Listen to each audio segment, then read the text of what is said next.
Hi అండి, అందరికీ నమస్కారం. Welcome back to my channel. ఈ వీడియోలో పెన్షనర్స్కి సూపర్ గుడ్ న్యూస్ అండి. పెన్షనర్లకు చెల్లించవలసిన అరియర్స్ అన్నీ కూడా వడ్డీతో కలిపి చెల్లింపులు చేయాలని హైకోర్టు ఆర్డర్ వేసింది. సో వీరికి ఈ నెల పెన్షన్ అయితే రాదు. సో ఎవరికి రాదు ఏంటనే పూర్తి వివరాలు ఈ వీడియోలో తెలుసుకోబోతున్నాం. వీడియో ఎక్కడే స్కిప్ చేయకుండా ఎవరు చూడండి, అప్పుడే పూర్తి ఇన్ఫర్మేషన్ అర్థమవుతుంది. అలాగే వీడియో నచ్చినట్లయితే లైక్ చేయండి. ఇంకా సబ్స్క్రైబ్ చేసుకున్నట్లయితే మన ఛానల్ని సబ్స్క్రైబ్ చేసుకున్న ద్వారా నేను చేసే ప్రతి ఒక్క వీడియో ఎవరికి రీచ్ అవుతుంది. ఇక విషయానికి వచ్చినట్లయితే పెండింగ్ ఏవీసీ లిస్ట్ అయితే ఉందండి. ఇంకా యాన్యువల్ వెరిఫికేషన్ సర్టిఫికేట్ని సమర్పించని వారైతే ఉన్నారు. సో అలాంటి వారికి సంబంధించి పెన్షన్ అనేది నిలుపుదల చేయడం జరుగుతుందని కరాఖండిగా చెప్తున్నారండి. సో ఎవరైతే ఏవీసీ సర్టిఫికేట్ సంబంధించి సమర్పించలేదో ప్రతి డిస్టిక్, ప్రతి ట్రెజరీ సంబంధించి కూడా ఆ లిస్ట్ అయితే వచ్చింది. మీరు ఒకసారి ఆన్లైన్లో చెక్ చేసుకోవచ్చండి. సో వారికి ఫోన్ చేసినా వర్క్ అవ్వట్లేదు. వారు ఏవీసీ ఇందులో ఎక్కువ శాతం ఫ్యామిలీ పెన్షనర్సే ఉండడం అయితే జరుగుతోంది. సో ఎక్కువ శాతం ఫ్యామిలీ పెన్షనర్స్ అయితే వారి యాన్యువల్ వెరిఫికేషన్ సర్టిఫికేట్ని సబ్మిట్ చేయలేకపోయారు. సో అలాంటి వారికి పెన్షన్ అయితే నిలుపుదల చేయడం అయితే జరుగుతుంది ఈ నెల నుంచి. సో అలాంటి వారు త్వరగా మీరైతే మాన్యువల్గా మీ పెన్షన్ వెరిఫికేషన్ అయితే చేయించుకోవాలండి. సో ఆ లిస్ట్ ఎవ్రీ ట్రెజరీకి సంబంధించి వారి యొక్క ట్రెజరీలో లిస్ట్ అయితే ఉంది.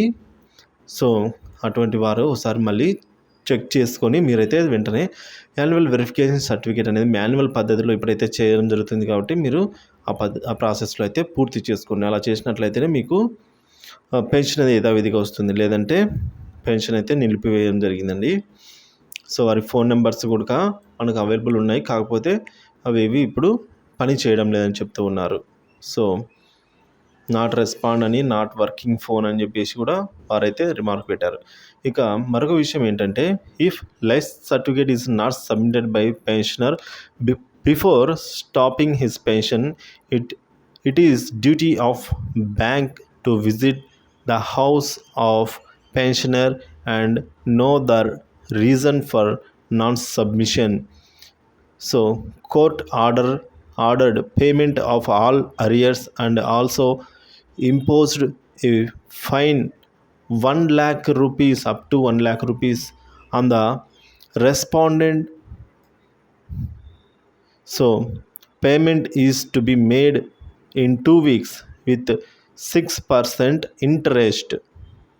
సో ఈ ఏవీసీని సబ్మిట్ ఎవరెవరు చేయలేరో వాళ్ళందరూ ఈ ఇంటి వద్దకు వెళ్ళి బ్యాంక్ వారైతే వెళ్ళి కనుక్కోవడం జరుగుతుందండి. పరిస్థితి అనేది తెలుసుకోవడం జరుగుతుంది. సో ఈ విధంగా కోర్టు ఆర్డర్ ఇచ్చింది. అలాగే అరియర్స్ ఏవైతే ఉన్నాయో ఆ పెన్షనర్స్కి 6% ఇంట్రెస్ట్ రేటుతో ఆ అరియర్స్ అన్నిటిని కూడా వెంటనే 2 వారాల్లో తిరిగి చెల్లించేలా, విత్ ఇంట్రెస్ట్తో చెల్లించేలా అయితే హైకోర్టు తీర్పునివ్వడం జరిగింది. So a useful judgement for all the pensioners అని అయితే చెప్తున్నారండి. సో ఇది ఒక శుభవార్త అని అయితే చెప్పుకోవచ్చు. So if payment not made in 2 weeks the rate of interest increased to 18% అండి. సో 3 times అయితే ఇంక్రీజ్ చేస్తామని అయితే హైకోర్టు చెప్తోంది. ఒకవేళ 2 వారాల్లో కనుక పెన్షన్ తిరిగి అది పెండింగ్ బకాయిలు చెల్లించినట్లయితే. So all banks to note a useful judgement for all pensioners అనేది చెప్తూ ఉన్నారండి. హైకోర్టు ఈ విధంగా తీర్పు ఇవ్వడం జరిగింది. మరి if life certificate is not submitted by the pensioner before stopping his pension, it is duty of the.